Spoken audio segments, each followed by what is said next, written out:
Welcome to Jerusalem Unplugged, the only podcast dedicated to Jerusalem, its history, and its people. Your host, Roberto Mazza, will bring you guests discussing their relationship with the Holy City. A journey through history, society, feelings, and hopes for the future. Follow the podcast on all social media platforms at Jerusalem Unplugged.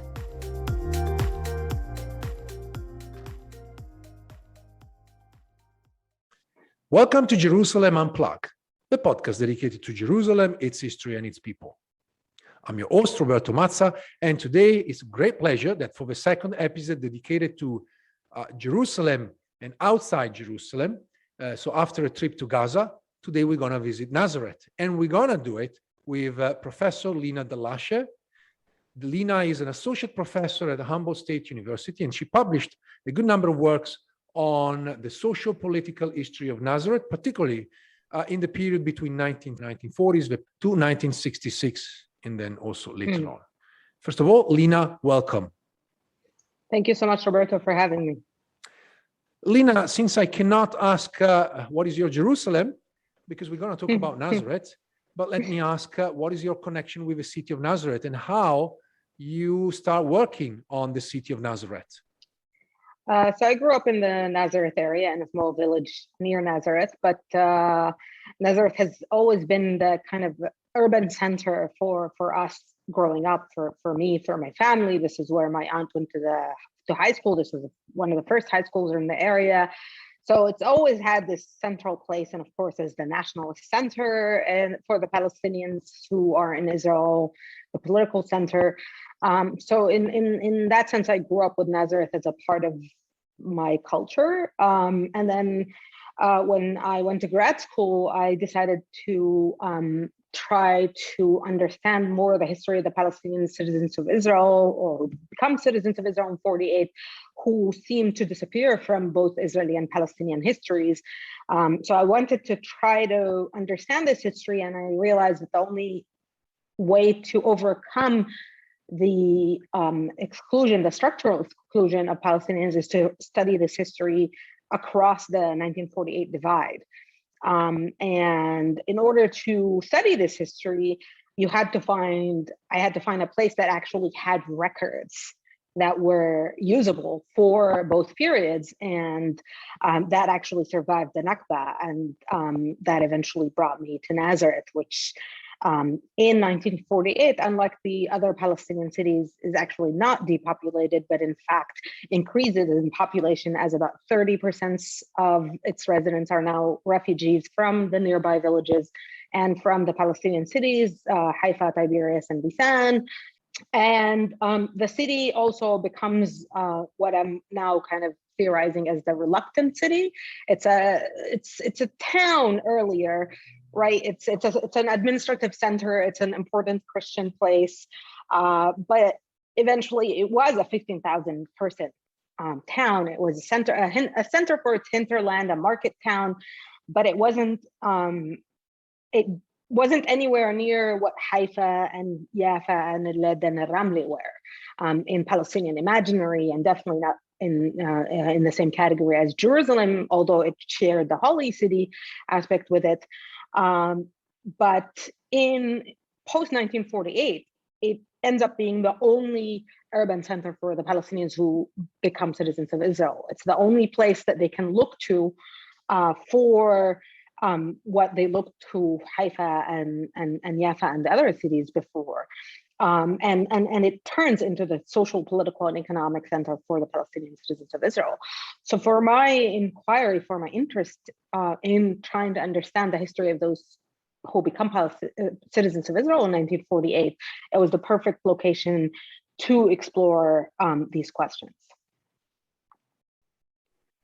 You have anticipated a lot of questions that I want to ask, but let me start with this. So Nazareth is today known as some sort of the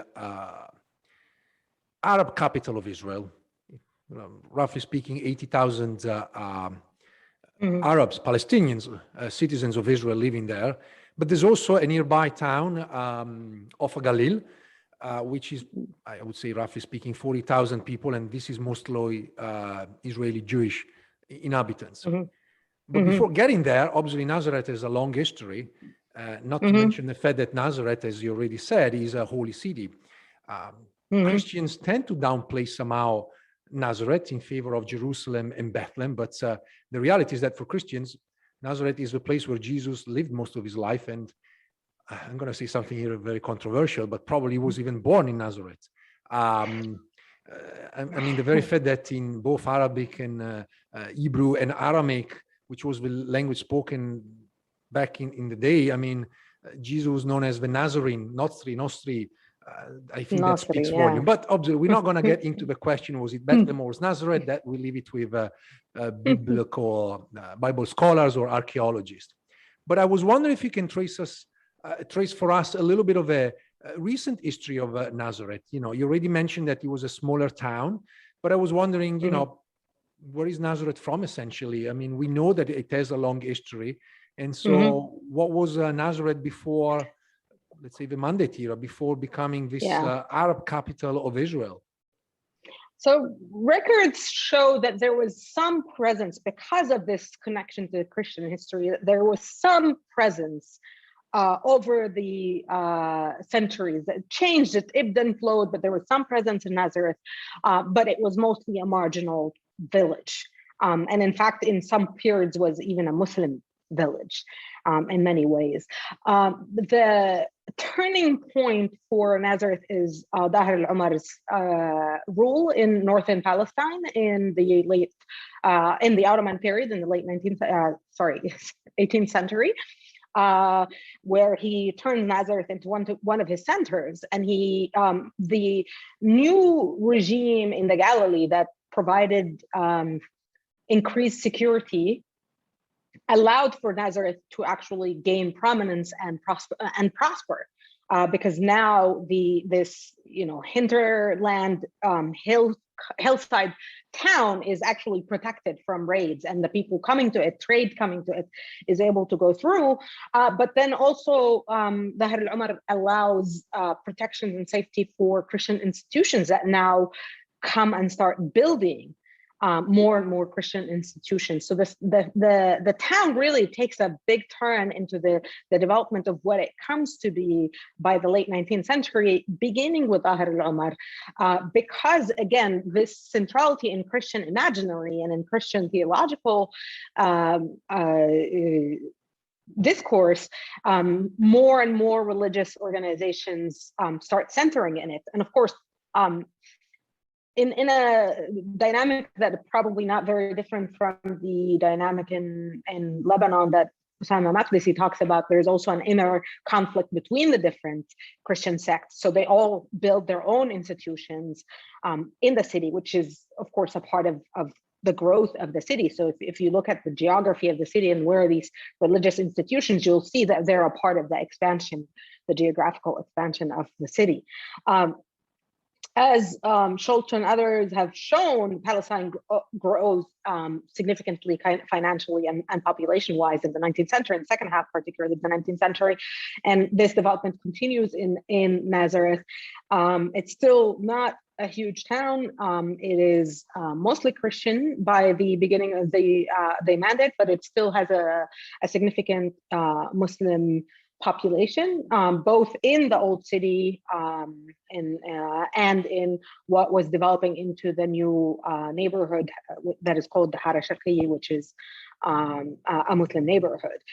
So with the introduction of the British Mandate, they make Nazareth into their northern region center, administrative center, and that of course increases its attention, but it also kind of increases its or sharpens its affiliation with this Christian city. The British are very invested in this idea of Nazareth as a holy city. So there's definitely that development, but at the same time, it's kind of going through parallel processes, not in the same scale as Haifa and Jaffa, but it is a growing city, and it is embedded in many ways in the developments of political and social developments in Palestine. It continues to be a market city throughout the mandate period, and as I said, administrative center for the British, but not much industry develops, and most of the workers actually traveled to Haifa to work in the refineries and in the train installations. That also meant that the city was very connected to Haifa in that sense. By the end of the mandate period, there's 15,000 people in Nazareth itself. The city has little industry, some workshops, and as mentioned before, it changes radically during the Nakba, the Palestinian catastrophe. I was just wondering about the question of religious presence, because obviously for visitors today, the very center of Nazareth is basically marked by the presence of various churches. The Catholic, the Franciscan one actually is probably the biggest one indeed, in the city center. So I was wondering to what extent religious Christian presence and European presence mark the development of a city.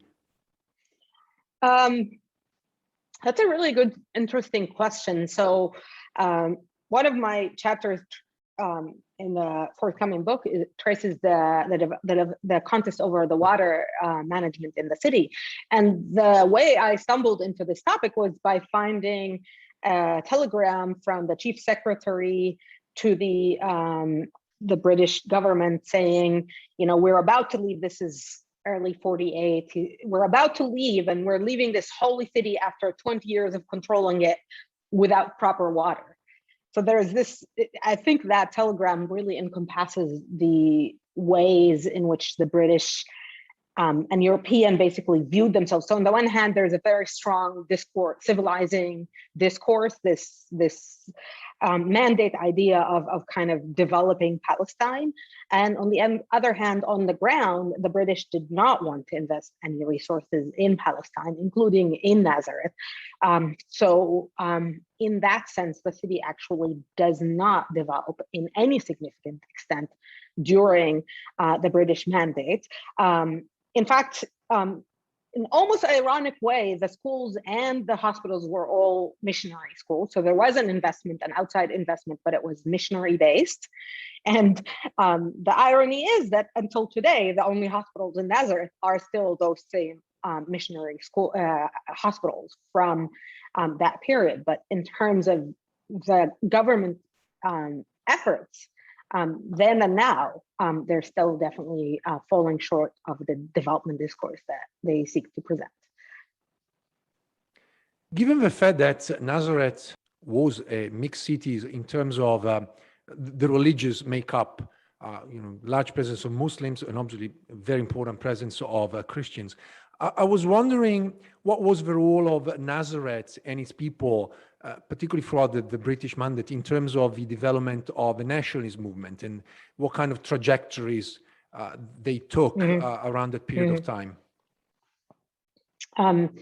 Thank you. So this question is interesting in the ways that it actually complicates the narrative or the answer, because part of my argument is that the way that we think about sectarianism today doesn't necessarily reflect the ways in which people thought about themselves. Yes, religion played a role in people's lives, but it played very different role. It wasn't central identity, and it wasn't an identity in the senses that we think about. So for instance, in Nazareth, the political fault lines were not, even though the British, of course, advanced this idea of sectarian division, and they worked very, very hard on creating, and consolidating sectarianism as defining characters of communities, because it was a way of undermining any nationalist solidarities. But in the contest over the municipal council, for instance, which was the only elected body in the city, and only twice in 1934 and 1946 were there elections there, the fault lines were not Christians and Muslims, as we kind of expect when we read sectarianism according to our current understanding, but it was actually Western Christians, i.e. what is called Latin, Greek Orthodox and Roman Orthodox, Greek Catholics and Roman Catholics, and Protestants, the very small Protestant community there, allying together with the Muslims of the Old City, which are the elite families, the Fahoums, the Zu'bis, etc., against the Greek Orthodox, who were allying with the Muslims of the newer neighborhood, the Hara Sharqiya, the eastern neighborhood, which were less affluent. So the alliance, and this alliance repeats both in 34 and in 46 elections and in the periods in between, and continues even after that. So the ways that sectarian configurations were being worked and imagined were very different than what we kind of think about when we think about sectarianism. That being said, there was definitely an involvement of all these groups within the national movement in different levels. Nazareth was more affiliated with the opposition, with the Nashashibi faction. The Fahoums particularly were a part of the Shashibi faction. And in that sense, it kind of was marginalized to the mainstream in certain ways in the mainstream nationalist movement, but at the same time, it still had a very active nationalist movement. It was a part of many of the central events in the Palestinian national history, and most interestingly, at least for me, is the very deep left engagement with the nationalist movement that develops in Nazareth from the early 40s, initially with a labor movement, which was the left-centered labor movement, initially as a part of the Palestine Arab Workers' Society, PAS, which was centered in Haifa, but eventually the Nazareth Union actually is one of the leading unions in creating the new leftist union in 1945, the Arab Workers' Congress. And the Arab Workers' Congress combined an ideology of workers' interest and class interest with a very clear nationalist agenda. So for the AWC and for its Nazareth branch, the interest of the nation was in advancing the working class, and the interest of the working class was through protecting the nation. And this movement is also intertwined with the National Liberation League, the communist leftist movement. There's an intellectual organization also affiliated with the communists, the Arab, the League of Arab Intellectuals. So they're all kind of very central into the left nationalist mobilization. And it is this group that remains in the city that becomes central to the political mobilization in the transition after 48, particularly in the early years. This leads me to ask a question about the role of Nazareth in two major events of the late British Mandate, the Arab Revolt, 1936 and 39, and then later on, 1948.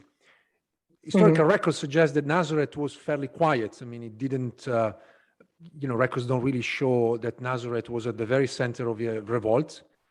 And certainly in 48, we know that the city somehow surrendered. I don't know if it's the right word here, but certainly— Yeah, it surrendered. Did surrender rather quickly compared, for instance, to nearby villages that kept the resistant fighting, stronger against the emerging IDF Israeli army. So I was wondering if this is a question about, the makeup of the people, the spirituality of the city, the nature of the Nazareth as a holy city, or was a political choice not to take the city at the forefront of the political battle? I think it's a combination of several factors. During the revolt, Andrews is actually assassinated in Nazareth, but that was the most extreme event that happens in Nazareth. As I mentioned, the city's leadership, the city's traditional leadership, the elite families were affiliated more with the Nashashibis. So it makes sense that they weren't as involved in the revolt, particularly in the second more violent armed conflict part of the revolt. The city did have strikes during the early stages and was mobilizing in that sense, at least as far as the records can tell, because as you know, the Palestinian press was shut down very early on in this process, at least some of it.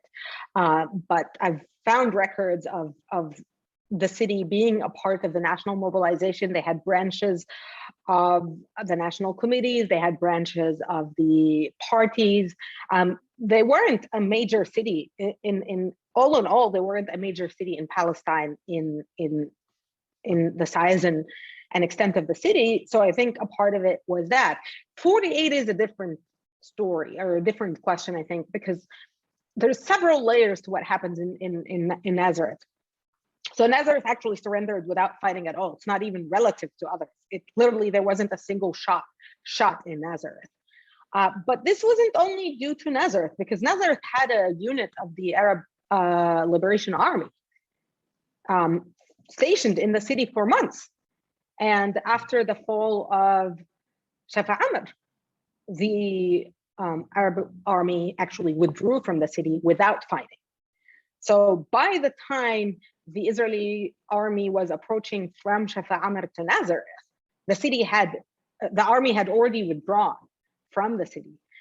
So the city's leadership was faced with a decision of either fighting with the limited forces that they had or surrendering, and they chose to surrender, hoping to survive.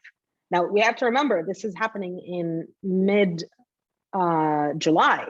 This is very late in the Nakba. This is after the depopulation of most of the major Palestinian cities. It's the same. It concurs with the depopulation of Lidda and Ramle.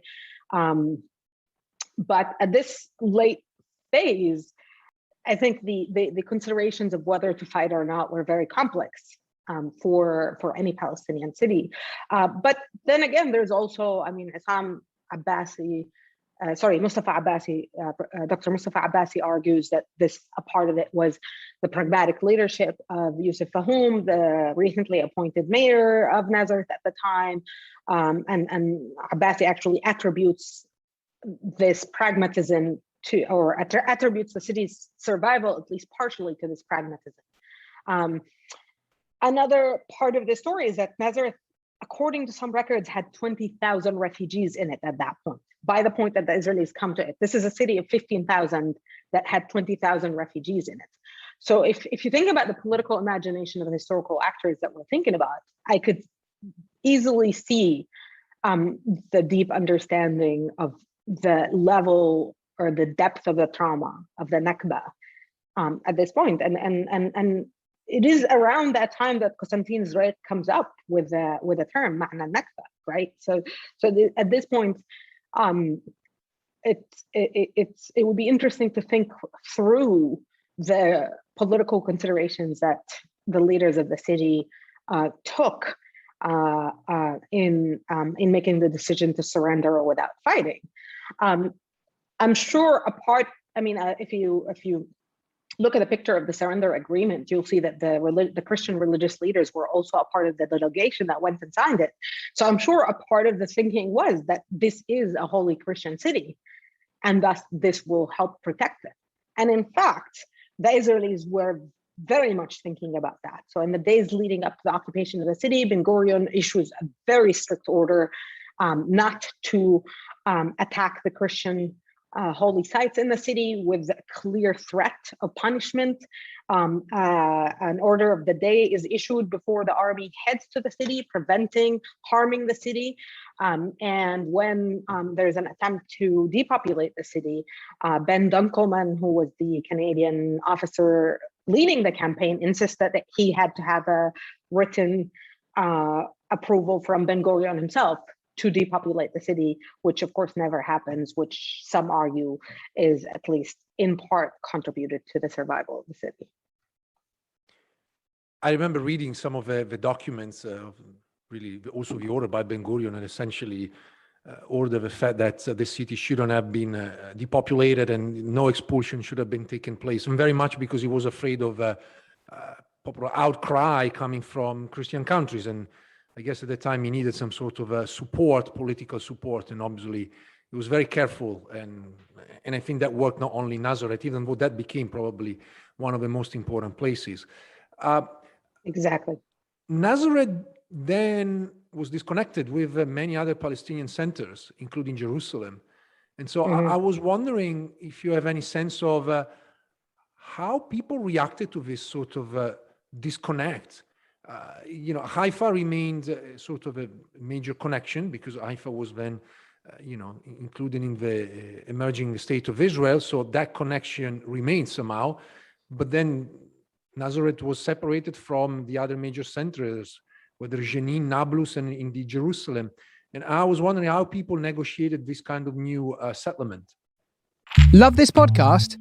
Support this show through the Acast supporter feature. It's up to you how much you give, and there's no regular commitment.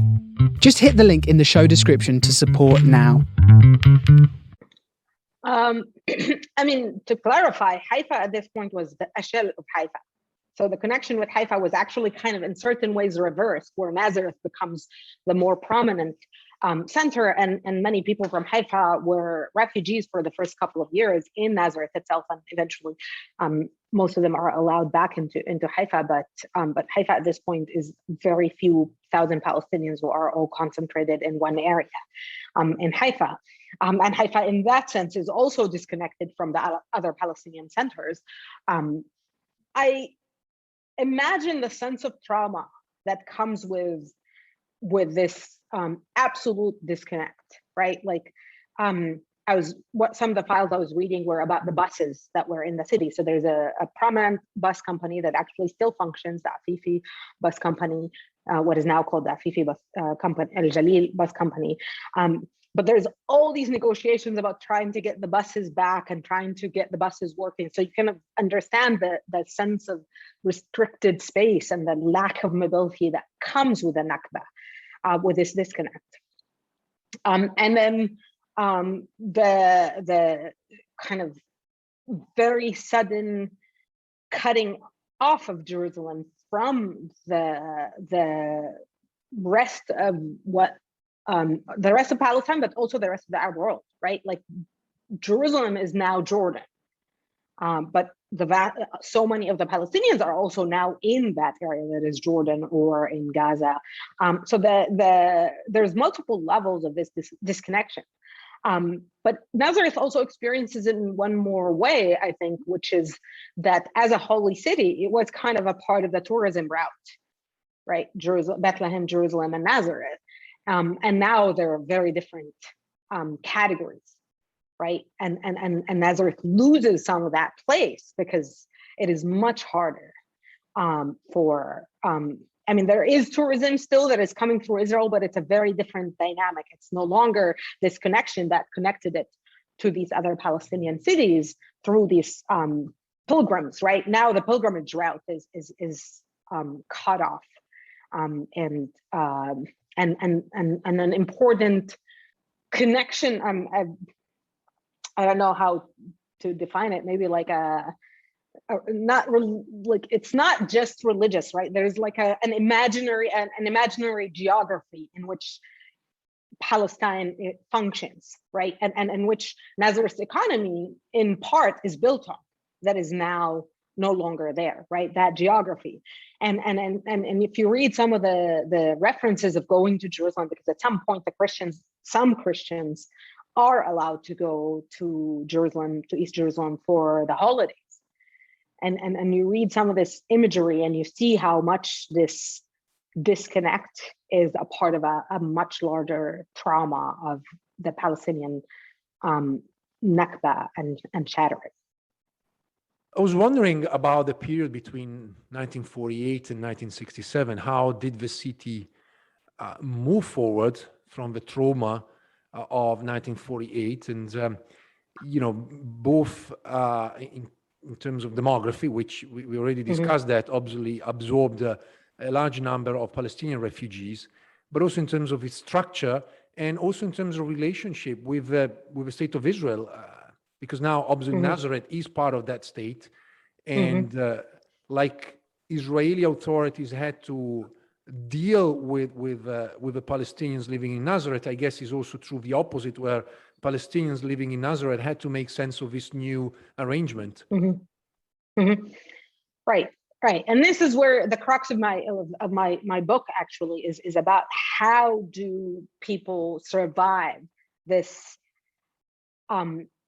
massive event that completely undercuts all the structures that they and all the like everyday life that they were used to, where the Palestinians turn from a majority to a minority. There's a colonial continuity. And this is a part of how people negotiate this. So there's the formal British colonialism ends, but Israel as a settler colonial state continues to keep in its relationship with the Palestinians significant colonial practices, as Shira Robinson has shown, and as my work shows in the particular case of Nazareth. So the residents of Nazareth find themselves in quite a bind. As you mentioned, they're disconnected from the rest of the Palestinian cities and the rest of the Palestinian people. The military government that is imposed in October 1948 basically not only disconnects them from the outside world, but disconnects the Palestinians' communities among themselves. So going from my village to Nazareth for medical treatment, because that was the only hospital in the area, actually required a permit from the military government. So this is how much the city was reconfigured. The geography was reconfigured in this transition. And within this, the leadership of the city basically now finds itself as the leadership for those Palestinians who remain within Israel. So about 156,000, according to the kind of most quoted number by 1949, remain inside Israel. And almost all of the Palestinian elites, the pre-Nakba elites, are gone. The Palestinian national leadership, the intellectual, the educated class, the business class are all gone. So Nazareth assumes this new role of leading the Palestinian community and mediating with the Israeli state. And there's competing factions to do that. There's the city's traditional elites represented by the mayor and the municipal council, religious leadership, etc. And then there's a new force that becomes very, very prominent in the city, which is the communists. As I mentioned, they've already been active during the mandate period, but now they become much more significant, much more powerful, and the only political group that is actually officially allowed to function as a political party inside Israel. And they are able to do that because the party is reunified in October 48 to become again an Arab Jewish party. And it was much harder for the Israeli state to outlaw a Jewish party. So they were able to have some legal protection to act. And these two groups, each in its own way, basically try to figure out what exactly does it mean to have an Israeli citizenship. And in this process, actually force the state into reconfiguring, into reworking its policies and practices into what the meaning of the citizenship is. And that's a contest that continues throughout the military government and beyond. The difference is that by the end of 1966, when the military government is removed, the structure in place, the military government structure that was so restrictive is replaced by a lot of restrictions, but easing in some of the other aspects of the military government. And paradoxically, after 1967, Nazareth became like a more open city, because then, before the Oslo Agreement, which brought to the current situation, effectively people began to travel across the border of Israel, the West Bank, and this is a period where other guests of the show, that they lived directly that period, like Salim Tamari and Azmi Ajube and Issam Nassar, they all talked about it. Like there is a paradox here where obviously there is an undergoing occupation and the result of military defeat, but yet now cities are somehow reopened. And so I was wondering, what happened to Nazareth? Do we have like family reconnections? What are the trends that are taking place? Given that Nazareth is also very close to the West Bank and obviously highly connected with that before 1948? Right. And this is an excellent question. And as you were talking, I was remembering a sentence from Ghassan Kanafani's amazing Return to Haifa, where he says, no, you are not seeing it. You are being, they are letting you see it, right? Like there's an Israeli interest, right? It's a very strange moment in which there's a mixture of the Palestinian interest of reuniting and then the Israeli interest in kind of showing off this Israeliness of the new space, right? But in Nazareth, as a political center for the Palestinians, it becomes a very significant moment in the political development of the city. Within the next decade, Nazareth's Communist Party continues to grow, and eventually in 1976, Tawfiq Zayad is elected as the mayor of Nazareth, the communist Tawfiq Zayad, and the city's political atmosphere becomes very geared towards the Palestinian struggle. So, which then, of course, I argue shapes that Nazareth politics shape both the relationship with the state, but also internal Palestinian politics in 48. So the occupation of the West Bank and Gaza Strip kind of raises the centrality of the cross-Palestinian struggle against the occupation. That becomes a central role, but also at the same time highlighting the importance of remaining in the land. So Nazareth is actually the center for Yom al-Ard, for the Land Day, which is a massive protest in March 1976 against land confiscation. But it is intertwined at this point with kind of the struggle in the West Bank. And it is, one of the 6 people that were killed in Yom al-Ard, just like one of the people who were killed in the second Intifada were actually from the West Bank. In Yom al-Ard, he was from Ain Shams. So that there's a clear connection that is politically being created in multiple levels, but then there's also a very strong economic connection, which is done under the constraints of Israeli structural limitations and structural shaping, in which the Palestinian citizens of Israel become mediators and middlemen in between the Palestinian economy in the West Bank and Gaza Strip and inside Israel. And in this, Nazareth is also central part as the kind of one of the larger Palestinian cities inside Israel. Let me draw a parallel here. According to archaeologists, Nazareth around the 1st century AD, so the times of Jesus, just to make it clear, Nazareth was a hotbed for political protest. They, in fact, this was a town of workers that worked mostly for the Romans, obviously, but they also disagreed with the monarchy sitting in Jerusalem. And, some scholars argue that this is the context into which Jesus operated. Mm-hmm. And then when you were talking about sort of a political development of more contemporary Nazareth, I saw this kind of parallel where Nazareth has become some sort of a hotbed of Palestinian politics. And I was wondering if this idea of Nazareth as being the sort of the capital of Arab Israel goes beyond the demography of the city. If in fact, somehow it's taken this role, without the claims obviously of Ramallah and obviously Jerusalem as the capital of Palestine, but if in fact there is some sort of a Nazareth political capital right now where, the sort of political ideas of the Palestinians in Israel are being developed and brought forward.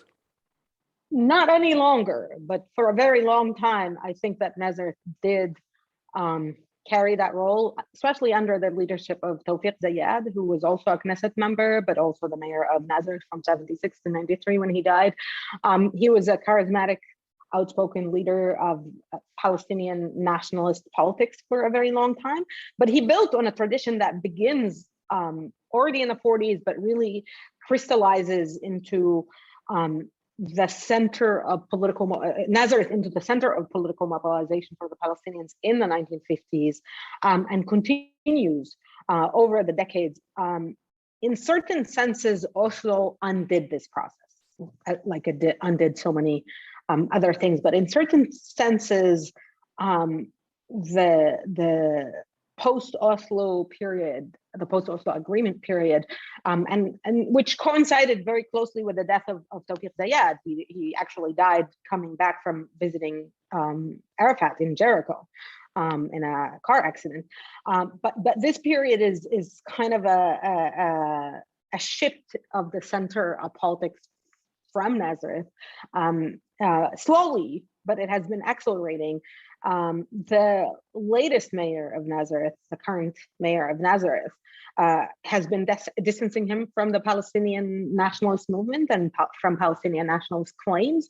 And this was kind of the final steps towards undermining the city's status as the leading political force among Palestinian citizens of Israel. I wanted to ask you something that you mentioned at the very beginning, and I think is very important. When you look at the historiography or books dedicated to Nazareth, mostly they are dedicated to a sort of biblical Nazareth, or the period of the time of Jesus, and then obviously the stories. But when you look at more recent historiography, other than a few works on the Mamluks, the Crusader periods, even the late Ottoman, or the period where sort of the Ottomans entered Palestine, but you don't find much about Nazareth. And at the beginning, you talked about the fact that Nazareth disappeared from both Israeli and Palestinian histories. And I was wondering if you can tell us, what do you mean by that? This is a great question. Thank you so much. I think there's two things happening. I think there's two intertwined things.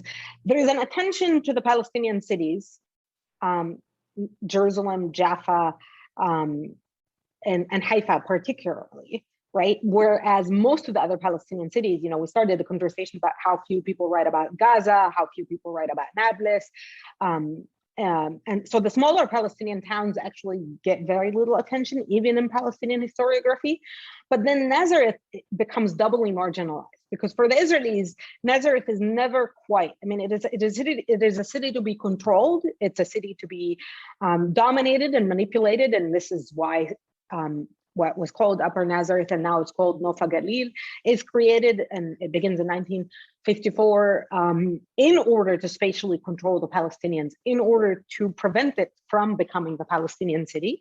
And even the historiography and the historical narrative very much builds on the institutional claim of the Arab Israeli, the development of the Arab Israeli, the one that is detached from the land and from claims to the land and from claims to continuity to the Palestinian people. And through this process, the Palestinians disappear into Arabs, right? So they're no longer a part of this Palestinian space, and then their towns and their history is no longer a part of that. So in that sense, they're disappeared from the Israeli history. But then, because in a parallel process, Palestinian history kind of also marginalizes the Palestinians who remain inside Israel. And you look at the kind of national narrative. Post Yom al-Ard, you see some shifts, and even there are the symbolic gestures, right, of the Palestinians who are inside Israel, but they're always not fully within this realm. And I think a part of that dynamic is really the periodization that started or ended in 48. If you have that periodization, then those who actually continue are unmanageable, right? So they become insignificant in both of those histories, because you're either writing about the pre-Nakba idealized Palestine as a part of the nationalist narrative, or you're writing about the destroyed Palestine or the newly created Israel, which is symbolized by Upper Nazareth, by this settlement project in which there is an erosion of the Palestinian landscape and the Palestinian people within that landscape.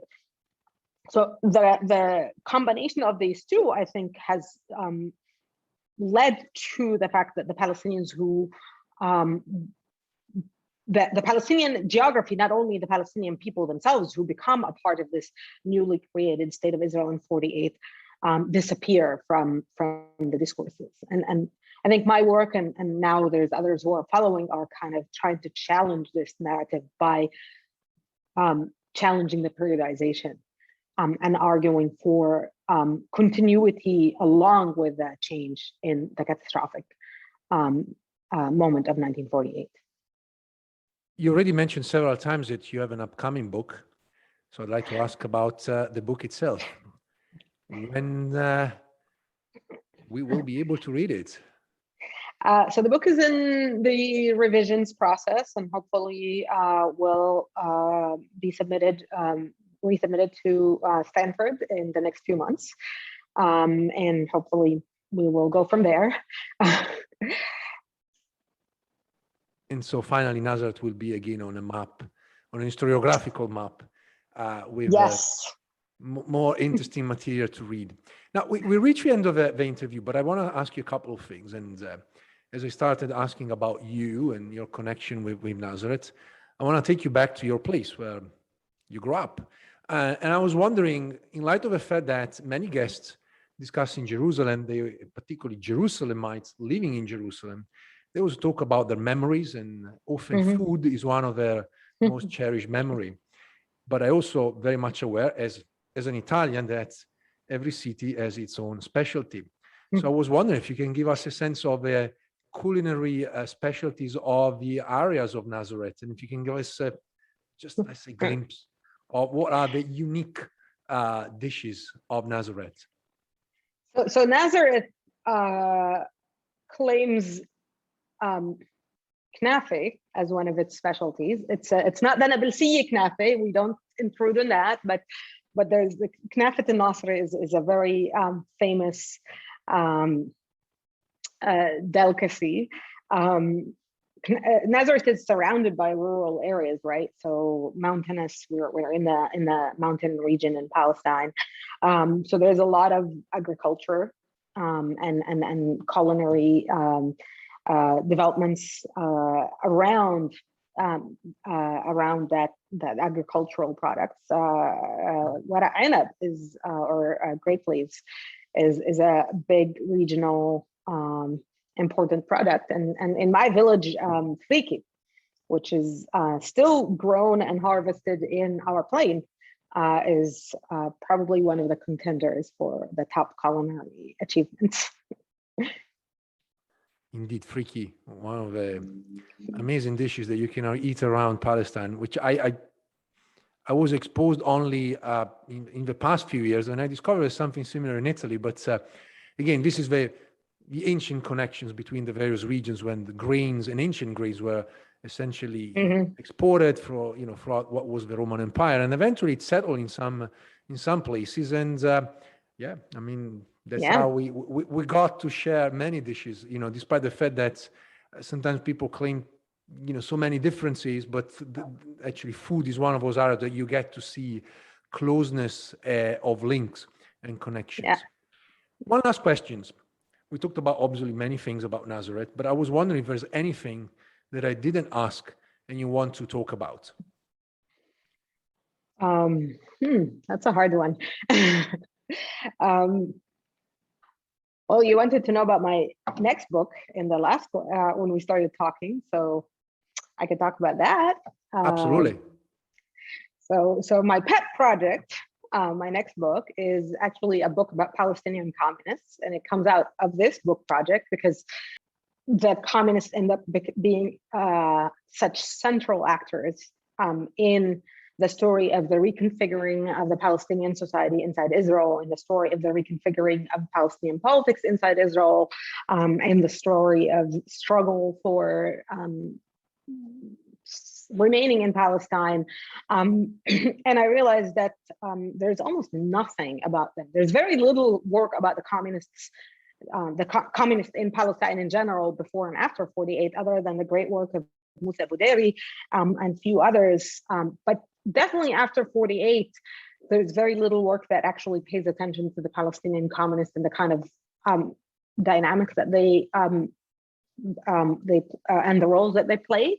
And at the same time, they're intertwined in this popular contest over their history, which kind of takes place in the context of 1980s and 1990s internal Palestinian politics in Israel and the rise of the nationalist parties, as maybe Shara and others, in which now this history of the communists is construed in this language of heroism or treason.